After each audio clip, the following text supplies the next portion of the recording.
Hello, this is Mr. Jarrett, and in this video tutorial, we're going to be working in Illustrator to learn the blend tool by making a few different random shapes with different colors up here. So let's get this tool. Make a star, something like right.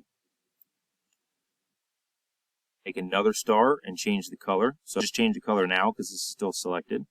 So hit Control-Shift-A and it will do. So I'm going to change to maybe like a red. And I'll make it real close to the same thing. You might have to move this down. Something like that. Now you don't have to do a star. You can do whatever shapes you want. I'm just going to transition circle into maybe a polygon and then into a star. So I'll change another color. So from orange, maybe we want to go to like a yellow. And I'll change this into something like a polygon. Kind of put it right about there. It doesn't matter the rotation because it's all going to blend. And maybe I will transition into an ellipse back here. Maybe I'll put that green. Now, the blend tool itself, you can select these, and you can go up to Object, Blend, and Make, and it will blend that. Now, you can see that transition from that star back to that one wasn't real smooth. But you could also do this a different way. If you want it. There is a over here. It's like the blend tool. You just need to click on the first shape, then click on the second shape, and it will blend. Then click on that again on the next one, and it will blend. So that's more of like a manual way. So if you have them in a whole bunch of different random orders that you want the computer to, or you want to control its blend instead of having the computer do that as well. So the blend tool just kind of blends the colors, and with this still selected, if you get the white arrow, you can still click and move the placement. You can even change the shapes itself. You can still edit these a little bit. And I'm sure there's an option of making that blend a little bit smoother. Down here is a different tool or a different way of the blend tool. It's called replacing it with a spine. Okay, a spine would be kind of a curvy looking shape. I found this section of this on a YouTube tutorial, which I thought was absolutely awesome. So I actually just kind of read his word here where he says blend, and I made a small circle down here with a gradient on it, a red to blue gradient. So I have kind of a screenshot of some of the directions that we're going to do, but first we want copies of this.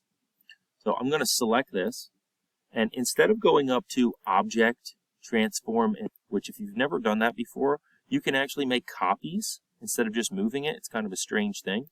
So if you put in the right numbers here, so you can see right there's the next one. If I hit copy, you see it kind of actually makes a copy. Instead of doing it that way, I'm going to hold in the Alt key, and I'm going to drag this to the side. And what it's actually doing is copying it as I do that.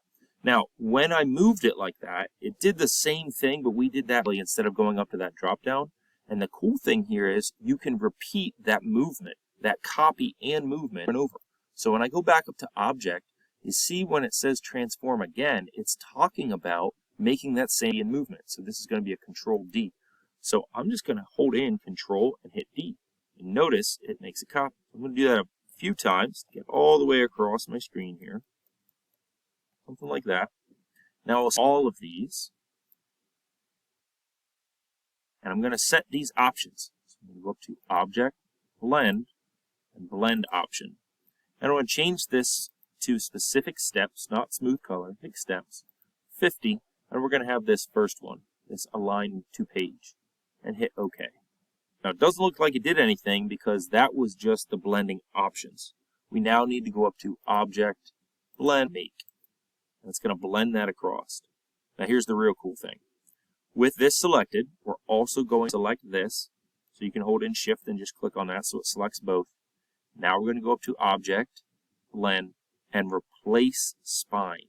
It's going to take that blend down there and actually follow that in the cool path. Now when you do this, it does look awesome, but it does mess up every once in a while, and I'm sure there's some that you could change to kind of fix that. But I'm just going to delete these. I'm going to get my white arrow, just kind of come in here, and you can select that individual circle, and I'll just hit delete. There's a few of them that maybe it needs to be moved a little, or maybe they just need deleted, and it might just kind of fix this up to make it look a little bit smoother. It doesn't bother you, I don't know. But I'm just trying to show you how to go through and fix this.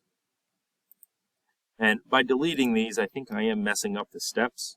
But for the overall look of this, they're pretty darn cool. Okay, so that is the blend tool.